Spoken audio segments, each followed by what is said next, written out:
नमस्कार विद्यार्थी मित्रांनो, अश्वमेध नर्सिंग ट्युटर्समध्ये आपलं सगळ्यांचं स्वागत आहे. मित्रांनो, आपण आज कॅप राउंड 2 जे आहे BS नर्सिंगचा, त्या कॅप राउंड 2 बद्दल आपण थोडक्यात आज बघणार आहोत. बऱ्याच विद्यार्थ्यांचे डाऊट्स असतात की कॅप राउंड 2 मध्ये ऑप्शन फॉर्म कसा भरायचा किंवा कोणकोणते कॉलेज टाकायला हवेत. बऱ्याच विद्यार्थ्यांचे कॅप राउंड 1 मध्ये कॉलेज भेटलेलं नाही. अशा विद्यार्थ्यांनी कॅप राउंड 2 मध्ये कोणती काळजी घ्यायला पाहिजे. तर अशा प्रकारचे अनेक क्वेश्चन जे असतात, तुमच्या मनात जे डाऊट्स आहेत त्याचं मी या ठिकाणी डाऊट सॉल्व करण्याचं काम करणार आहे. या व्यतिरिक्त जरी तुम्हाला दुसरे काय डाऊट्स असतील तर तुम्ही या चॅनलच्या माध्यमातून किंवा व्हिडिओच्या खाली तुम्ही कमेंट करू शकता.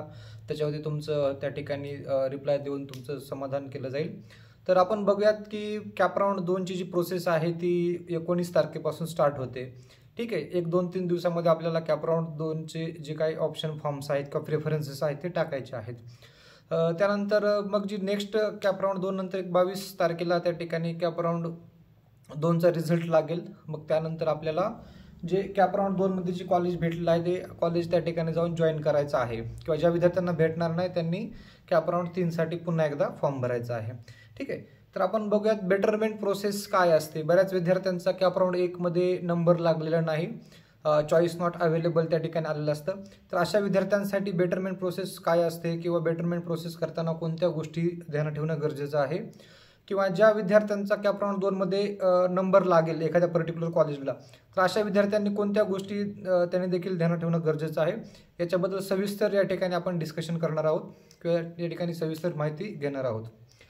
तर आपण पहिल्यांदा बघूयात बेटरमेंट प्रोसेस काय असते. What is betterment process. ठीक आहे, हा खूप महत्त्वाचा क्वेश्चन आहे. तर बेटरमेंट प्रोसेस म्हणजे आपण ज्या वेळेस एखाद्या कॉलेजला आपण जॉईन करतो किंवा कॉलेजला आपला एखादा नंबर लागतो, अशा केसेसमध्ये आपल्याला ते कॉलेज नको असतं. म्हणजे समजा तुम्ही एक बेस्ट 3 कॉलेज टाकलेले आहेत, त्यामध्ये 1 नंबरला तुम्ही जे तुमचं सगळ्यात जास्त आवडतं कॉलेज असतं किंवा ज्या ठिकाणी तुम्हाला कॉलेज फिक्स करायचं असतं असं एक नंबरचं कॉलेज असतं. दुसरं कॉलेज त्यापेक्षा थोडंसं खालच्या प्रेफरन्सचं असतं आणि तिसरं कॉलेज समजा थर्ड प्रेफरन्सचं असतं. ठीक आहे, तर कधी कधी काय होतं, चुकून तुमचा पहिला आणि सेकंड प्रेफरन्स भेटत नाही. मग अशा वेळेस थर्ड प्रेफरन्सला तुमचा काय होतं, नंबर लागतो. परंतु तुम्हाला माहीत असतं की आपले मार्क्स बऱ्यापैकी चांगले आहेत, आपण नेक्स्ट राऊंडमध्ये फर्स्ट किंवा सेकंड नंबरचं कॉलेज भेटू शकतं, आपल्याला मिळू शकतं. अशा केसेसमध्ये आपण काय करायचं आहे, बेटरमेंटला जायचं आहे. त्या ठिकाणी कॉलेजला ॲडमिशन कन्फर्म नाही करायचं. ठीक आहे, तर बेटरमेंट प्रोसेस म्हणजे काय. बेटरमेंट म्हणजे आपल्याला दुसरं एखादं बेटर कॉलेज पाहिजे आहे, त्या ठिकाणी जाणं, त्यासाठी जाणं म्हणजे आपण बेटरमेंट करतोय. ठीक आहे, तर बेटरमेंट एकदम सोप्या भाषेत सांगायचं झालं तर, जर तुमचा कॅप राऊंडमध्ये एखाद्या कॉलेजला नंबर लागला तर तुम्ही त्या ठिकाणी ॲडमिशन कन्फर्म न करता पुढच्या राऊंडसाठी तुम्ही पात्र होणे किंवा पुढच्या राऊंडसाठी तुम्ही जाणे, याला आपण बेटरमेंट असं म्हणतो. ठीक आहे, आता बेटरमेंट झालं. त्यानंतर दुसरं आहे कॅप राऊंड प्रोसेस 2. ठीक आहे, कॅप राऊंड प्रोसेस 2 जे आहे ते कॅप राऊंड प्रोसेसचं तुम्ही समजा ऑप्शन फॉर्म भरला. ऑप्शन फॉर्म झाल्याच्या नंतर तुमचा 22 तारखेला कॅप राऊंड 2चा रिझल्ट लागला की तुम्हाला सिलेक्शन लिस्ट लागली की तुम्हाला कुठल्या कॉलेजला तुमचा नंबर लागला वगैरे काही ठिकाणी डिक्लेअर झालेलं असतं. तर अशा केसेसमध्ये आपल्याला कॅप राऊंड 2 मध्ये एखादं कॉलेज भेटल्याच्या नंतर त्या ठिकाणी कोणकोणत्या गोष्टी ध्यानात ठेवणं खूप गरजेचं असतं. किंवा एखाद्या कॉलेजला तुम्ही जाताय तर त्या ठिकाणी तुम्हाला कॅप राऊंड 2ला जर समजा तुम्हाला एखादं कॉलेज भेटलं नवीन, तर तुम्ही त्या ठिकाणी जाऊन फिजिकली त्या ठिकाणी जाऊन ॲडमिशन कन्फर्म करणं गरजेचं असतं. म्हणजे असं चालणार नाही की तुम्ही तुमच्या आईवडिलांना पाठवलं किंवा नातेवाईकांना त्या कॉलेजला पाठवलं आणि ॲडमिशन घेतले किंवा त्या ठिकाणी जाऊन डॉक्युमेंट्स दाखवलेत. ठीक आहे, असं चालत नाही. त्या ठिकाणी कॅन्डिडेट जो आहे, जो स्टुडंट आहे, तो स्टुडंट त्या ठिकाणी फिजिकली प्रेझेंट असणं गरजेचं आहे. सोबतच त्याने त्याचे जे काही ओरिजिनल डॉक्युमेंट्स आहेत ते डॉक्युमेंट्स ओरिजिनल त्या ठिकाणी घेऊन जाणं गरजेचं असतं. ठीक आहे, तर कॅप राऊंड 2 मध्ये आपण काही क्वेश्चन्स असतात विद्यार्थ्यांचे, त्याच्याबद्दल डिस्कशन करूयात की कॅप राऊंड 2 मध्ये कॉलेजला ॲडमिशन घेताना किंवा कॉलेजला नंबर लागल्याच्या नंतर कोणकोणत्या गोष्टी ध्यानात ठेवणं गरजेचं आहे. पहिलं म्हणजे तुम्हाला सोबत सगळे डॉक्युमेंट्स घेऊन जायचे आहेत. ठीक आहे, म्हणजे तुम्ही ऑप्शन फॉर्म जे रजिस्ट्रेशन केलं होतं CETला, कॅप राऊंडला जे रजिस्ट्रेशन केलं होतं त्यावेळेस तुम्ही जे डॉक्युमेंट्स त्या ठिकाणी दिलेले होते किंवा अपलोड केले होते ते अख्खे डॉक्युमेंट्स त्या ठिकाणी सोबत घेऊन जाणं गरजेचं आहे. याच्यामध्ये जसं की समजा तुमचं कास्टमध्ये असाल, तुम्ही तर कास्ट कॅटेगरीचे जे काही डॉक्युमेंट्स आहेत, कास्ट सर्टिफिकेट असेल किंवा तुमचं जे कास्ट व्हॅलिडिटी सर्टिफिकेट असेल ते सोबत घेऊन जाणं गरजेचं आहे. सोबतच तुम्ही नॉन क्रिमिनल गटामध्ये मोडत असाल तर नॉन क्रिमिनल सर्टिफिकेट घेऊन जाणं गरजेचं आहे. रेसिडेंटलसाठी तुमचं अधिवास वगैरे डोमिसाईल असतं, एज नॅशनल डोमिसाईल सर्टिफिकेट आहे, ठीक आहे. हे जे सारे सर्टिफिकेट्स आहेत ते सोबत घेऊन जाणं गरजेचं आहे. त्यासोबत तुमचे 10वीचे 12वीचे जे मार्कशीट वगैरे असतात ते देखील सोबत घेऊन जाणं गरजेचं आहे.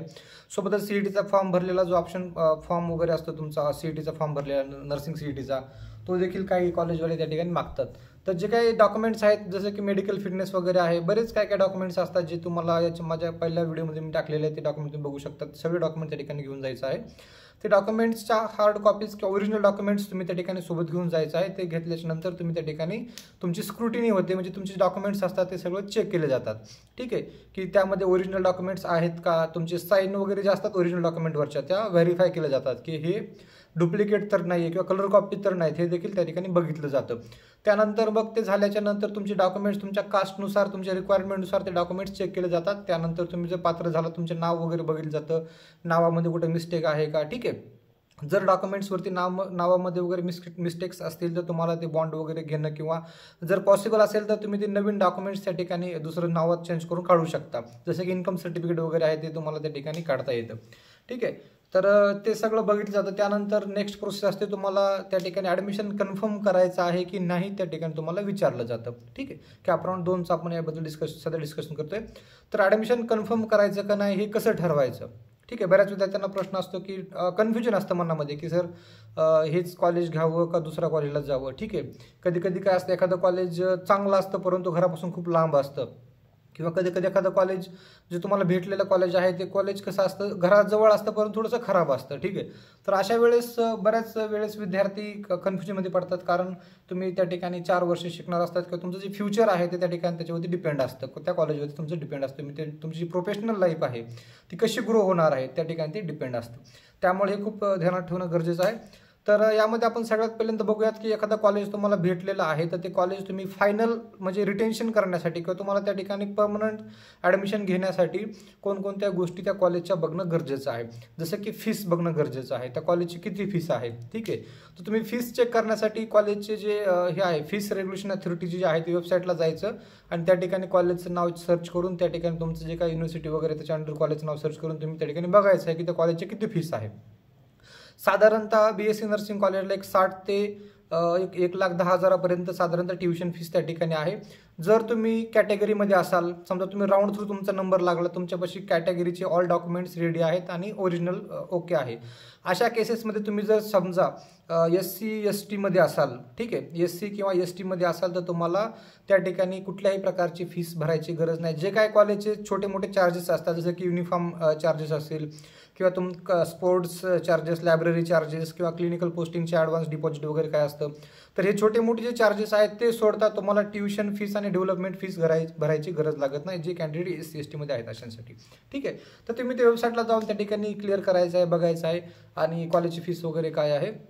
त्यानुसार जे विद्यार्थी समजा OBC कॅटेगरीमध्ये आहेत, OBC स्टुडंट्स आहेत, मेल कॅन्डिडेट्स, ठीक आहे, EWS OBC, अशा विद्यार्थ्यांना 50% ट्युशन फीस भरायची असते. त्यासोबतच बाकी जे काही डेव्हलपमेंट फीस वगैरे असते साधारणतः एक 15 ते 20-25 हजारपर्यंत ती असू शकते फर्स्ट इयरला सगळी फीस, ठीक आहे. तर ते तुम्ही बघणं गरजेचं आहे. किंवा जे विद्यार्थी VJNT मध्ये आहेत, NT कॅटेगरीमध्ये आहेत, ठीक आहे, NT ABCD त्याच्यामध्ये आहे, तर जे NT मध्ये आहेत तर त्या विद्यार्थ्यांना डेव्हलपमेंट फीस, इलिजिबिलिटी फीस आणि कॉलेज जे काही युनिफॉर्म वगैरे किंवा बाकी एक्स्ट्रा चार्जेस असतील तर ते भरणं गरजेचं आहे. त्यांना ट्युशन फीस नसते. आणि त्यांनी ॲडमिशनच्या वेळेस जर एखादं कॉलेज तुम्हाला डिमांड करत असेल की तुम्ही ट्युशन फीस द्या, ठीक आहे, अशा विद्यार्थ्यांसाठी जे विद्यार्थी रिझर्व्ह कॅटेगरीमधले आहेत आणि ज्या विद्यार्थ्यांना स्कॉलरशिप भेटते अशा विद्यार्थ्यांना जर कॉलेज फीस मागत असेल तर तुम्ही त्याची तक्रार फीस रेग्युलेशन अथॉरिटीकडे करू शकता. तुम्ही त्यांना ईमेल डायरेक्टली पाठवू शकता, ठीक आहे. तर ते आहेत, त्यांचा ईमेल वगैरे त्या वेबसाईटला दिलेला आहे, त्याच्यावरती तुम्ही जाऊन कंप्लेंट कॉलेजची करू शकता जर फीस मागत असतील तर. तर कोणकोणती फीस वगैरे द्यायची, काय द्यायची, जर तुमचं ॲडमिशन रिटेन्शन केलं असेल, तुम्ही ॲडमिशनचं कन्फर्म केलं तरच तुम्हाला हे जे चार्जेस आहेत डेव्हलपमेंट फीस वगैरे त्याचा DD काढून देणं गरजेचं असतं, ठीक आहे. जर तुमचं ॲडमिशन कन्फर्म नसेल, तुम्ही बेटरमेंटला जात असाल तर तुम्ही ते चार्जेस आणि एक्स्ट्रा DDचे चार्जेस त्या ठिकाणी द्यायची गरज नाही. तुम्ही त्या ठिकाणी कॉलेजची जी ॲडमिशन फॉर्मची जी काय फीस असते साधारणतः 500 ते 1,500-2,000पर्यंत बऱ्याच कॉलेजची फीस आहे, तर ते तुम्ही त्या ठिकाणी देणं गरजेचं आहे. आणि सोबतच फिजिकल डॉक्युमेंट्स त्या ठिकाणी कॉलेजला ठेवणं गरजेचं आहे, ठीक आहे. आता हे झालं फीसबद्दल. त्यानंतर दुसरी गोष्ट आहे, एखादं कॉलेज तुम्हाला कन्फर्म करायचं आहे तर त्यावेळेस तुम्ही त्या कॉलेजची लायब्ररी बघणं गरजेचं आहे, ठीक आहे. असे महाराष्ट्रामध्ये बरेच कॉलेजेस आहेत ज्या ठिकाणी कॉलेजला लायब्ररीच अटॅच नसते. म्हणजे लायब्ररी डुप्लिकेट लायब्ररी दाखवलेली असते किंवा ॲडमिशनच्या वेळेस एखाद्या दुसऱ्याच कॉलेजची लायब्ररी त्या ठिकाणी दाखवतात. जसं की समजा तुमचं नर्सिंगचं कॉलेज आहे तर नर्सिंग कॉलेजलाच फार्मसीचं कॉलेज, इंजिनिअरिंगचं कॉलेज, BMS वगैरे कॉलेज बऱ्याच ठिकाणी अटॅच कॉलेज असतं, ते कॅम्पस असतो. अशा वेळेस एक कॉमन लायब्ररी त्या कॉलेजची असते ती तुम्हाला दाखवली जाते. म्हणजे BMSची लायब्ररी तुम्हाला दाखवली जाते किंवा फार्मसीची लायब्ररी तुम्हाला त्या ठिकाणी दाखवली जाते, तीच कॉलेजची लायब्ररी म्हणून सांगतात. आपण पुन्हा तुम्ही ज्यावेळेस ॲडमिशन फायनल करतात त्यावेळेस बऱ्याच वेळेस विद्यार्थ्यांना त्या कॉलेज लायब्ररीचा ॲक्सेस भेटत नाही, तुम्हाला स्वतःची पुस्तक विकत घेऊन अभ्यास करावा लागतो. असे खूप सारे कॉलेज आहेत महाराष्ट्रामध्ये, जवळपास एक 40 ते 60% जरी म्हणलं तरी हरकत नाही. असे कॉलेजेस आहेत ज्या ठिकाणी लायब्ररी ॲक्सेस मुलांना देत नाहीत किंवा लिमिटेड ॲक्सेस असतो. ठीक आहे, तर ते खूप बघणं गरजेचं आहे. त्यामध्ये तुम्हाला कॉलेजची जी फीस लायब्ररी आहे, लायब्ररीचे जे चार्जेस वगैरे काय आहेत ते बघणं गरजेचं आहे. बऱ्याच लायब्ररीवाले त्या ठिकाणी 10,000पर्यंत सुद्धा विद्यार्थ्याकडून डिपॉझिटच्या नावाखाली चार्जेस घेतात किंवा 500 ते 10,000पर्यंत चार्जेस असतात. ठीक आहे, तर ते देणं बघायचं आहे. त्यानंतर लायब्ररीमध्ये बऱ्याच गोष्टी बघणं गरजेचं आहे, जसं की लायब्ररीमध्ये पुस्तकं किती आहेत. ठीक आहे, लेटेस्ट एडिशनचे पुस्तक किती आहेत. ठीक आहे, त्या ठिकाणी बघणं गरजेचं आहे की जे बुक्स आहेत, आता नर्सिंगचा सिलेबस चेंज झालेला आहे त्यामुळं या 2-3 वर्षामधले लेटेस्ट जे विजन वगैरे, CBS पब्लिकेशन वगैरे किंवा JPचे वगैरे बुक आहेत तर ते बुक्स लेटेस्टवाले आहेत का हे बघणं गरजेचं असतं त्या लायब्ररीमध्ये.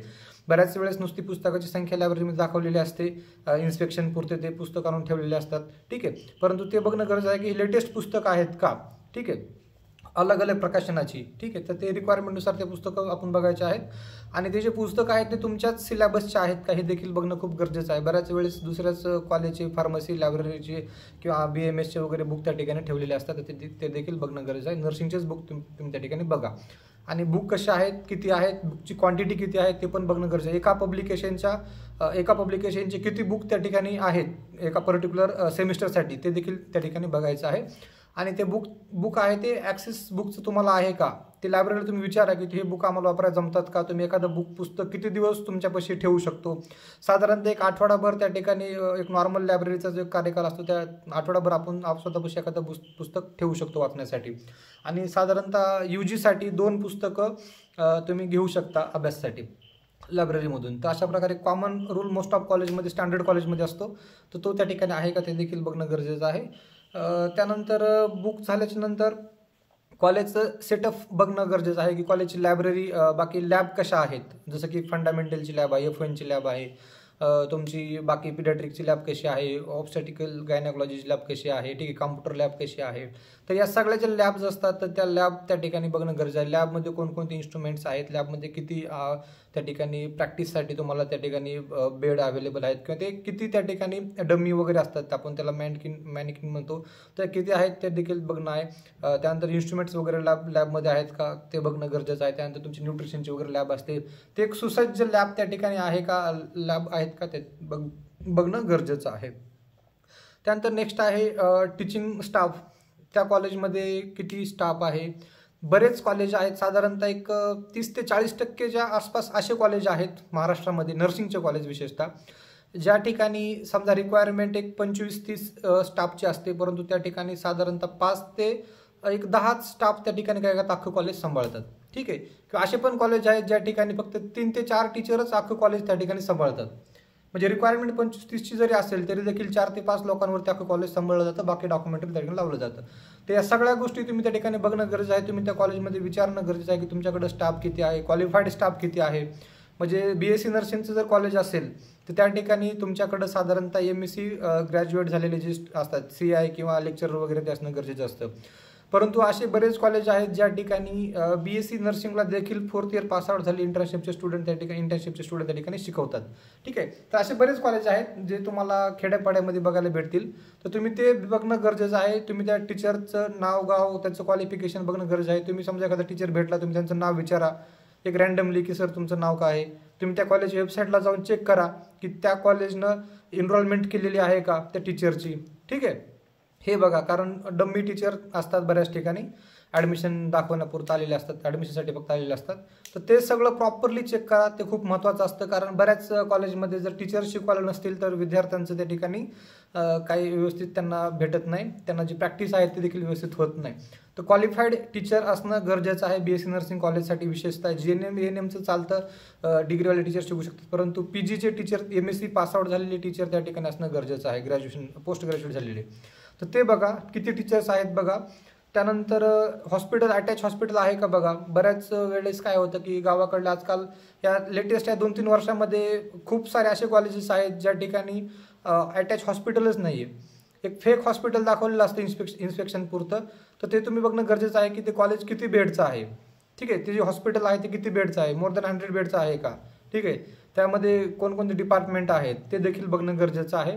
तर ते हॉस्पिटल वगैरे दाखवा. तुम्ही ॲडमिशनला गेल्यानंतर दाखवा. तिथल्या टीचरला तुम्ही बोलू शकता की आम्हाला काय करा, आम्हाला कॉलेज दाखवा, आम्हाला हॉस्पिटल दाखवा. ठीक आहे, तुम्ही असं त्यांना बोलून त्या ठिकाणी ते बघायचं आहे. त्यानंतर तुम्ही ॲडमिशन कन्फर्म करायचं आहे. बऱ्याच वेळेस फेक असतं, तुम्हाला समजून जातं कॉलेज हॉस्पिटलकडे बघून की खरंच हे हॉस्पिटल त्यांचं आहे. प्लस त्या ठिकाणी हॉस्पिटलमध्ये पेशंट किती आहेत, पेशंटचा रेशो कसा आहे. समजा मेडिसिन वॉर्ड आहे, मेडिसिन वॉर्डमध्ये किती पेशंट प्रेझेंट ॲडमिट आहेत त्या ठिकाणी ते बघणं गरजेचं असतं. म्हणजे साधारणतः एक 10 मोर दॅन 10 पेशंट ॲटलिस्ट असणं गरजेचं आहे एखाद्या हॉस्पिटलमध्ये. ठीक आहे, आपण 10 तर खूप कमी संख्या झाली, परंतु मोर दॅन 10 तर असणं गरजेचं आहे त्या ठिकाणी. तर ते बघणं गरजेचं आहे. त्यासोबत ते डिपार्टमेंट, पिडियाट्रिक, सायकॅट्रिक, OBGY, जे काही सगळे डिपार्टमेंट्स असतात, मेडिकल, सर्जिकलचे, ऑर्थो, बिर्थो, हे सगळे डिपार्टमेंट त्या हॉस्पिटलमध्ये आहेत का हे बघणं गरजेचं असतं. तर ते सगळं त्या ठिकाणी बघायचं आहे. त्यानंतर जर शक्य झालं तर तुमचे जे काय त्या कॉलेजचे जे काही जुने स्टुडंट्स असतील, म्हणजे सिनियर्स एक्झाम्पल थोडक्यात, तर तुमचे त्या ठिकाणचे जे काही सिनियर्स स्टुडंट असतात किंवा त्या कॉलेजमध्ये शिकत असलेले काही स्टुडंट्स असतील, जर तुम्हाला कॉलेजच्या बाहेर आवारामध्ये इकडं तिकडं भेटले तर तुम्ही त्यांना विचारा कॉलेज कसं आहे, कॉलेज फीस वगैरे नंतर कसे घेतात किंवा टीचिंग कशी आहे कॉलेजमध्ये. ठीक आहे, स्ट्रिक्टनेस कसा आहे कॉलेजमध्ये, या सगळ्या गोष्टी तुम्ही एखाद्या वेळेस त्या विद्यार्थ्यांना विचारू शकता. ते तुम्हाला व्यवस्थित गाईड करतील. ठीक आहे, तर हे खूप बघणं गरजेचं आहे. या सगळ्या गोष्टी बघितल्याच्या नंतरच तुम्ही त्या ठिकाणी कॉलेजचं जे आहे ते ॲडमिशन त्या ठिकाणी कन्फर्म करायचं आहे. या सर्व गोष्टी तुम्हाला बरेच कॉलेजवाले व्यवस्थित सांगणार नाहीत किंवा जरी सांगितलं तर ते फेक असू शकतात. तर त्याची तुम्ही ते पूर्ण शहानिशा करूनच त्या ठिकाणी ॲडमिशन कन्फर्म करायचं आहे. नाहीतर तुमचे जर मार्क्स चांगले असतील तर बऱ्याच वेळेस तुम्ही चुकून एखाद्या डुप्लिकेट कॉलेजला काय होतात, अडकून पडतात. तर ते झालं नाही पाहिजे. आपली जी नर्सिंग फील्ड आहे ती जर आपण स्टँडर्डनेस मेंटेन केला तर फील्ड ग्रो होऊ शकते. नाहीतर मग असंच एक स्टेटस आहे जे नर्सिंगबद्दलचं बाहेर ते समाजामध्ये तसंच राहून जाईल. त्यामुळे तुम्ही चांगल्या कॉलेजमध्ये ॲडमिशन घ्या आणि तुमच्या स्किल्स चांगल्या सुधारा आणि जी पुढची पिढी आहे नर्सिंगची ती एक सेफ हँडमध्ये ठेवण्याचा प्रयत्न करा. जर तुमचे काही डाऊट्स असतील, जसे की बऱ्याच विद्यार्थ्यांचे डाऊट्स हे स्कॉलरशिपबद्दल असतात. ठीक आहे, विशेषतः स्कॉलरशिपबद्दल असतात. EWS कॅटेगरीचा स्टुडंट आहे, मग कुठली स्कॉलरशिप भेटेल, OBCवाला आहे कुठली स्कॉलरशिप भेटेल, किंवा किती स्कॉलरशिप OBCवाल्यांना भेटणार, किंवा NT वाले आहेत त्यांना किती भेटणार, किंवा SC ST आहेत ओपनवाल्यांना एखादी स्कॉलरशिप कुठली बाहेरची भेटते का. ठीक आहे, तर असे बरेच क्वेश्चन्स त्या ठिकाणी विद्यार्थ्यांचे असतात स्कॉलरशिपबद्दल. विशेषतः मी या ठिकाणी सांगत नाही तुम्हाला. ज्यावेळेस आपली ही सगळी कॅपराऊंडची प्रोसेस कंप्लीट होईल त्यावेळेस मी तुम्हाला स्कॉलरशिपबद्दलचा व्हिडिओ अपलोड करेल की कोणत्या कॅटेगरीच्या विद्यार्थ्यांना किती स्कॉलरशिप भेटते, त्याचा फॉर्म कसा भरायचा, काय भरायचा, याच्याबद्दल सविस्तर इन्फॉर्मेशन मी त्या व्हिडिओमध्ये देईल किंवा याच्यासाठी एक सेपरेट व्हिडिओ त्या ठिकाणी बनवेल. जर काय डाऊट्स असतील तर तुम्ही व्हिडिओच्या खाली कमेंट करू शकता. धन्यवाद.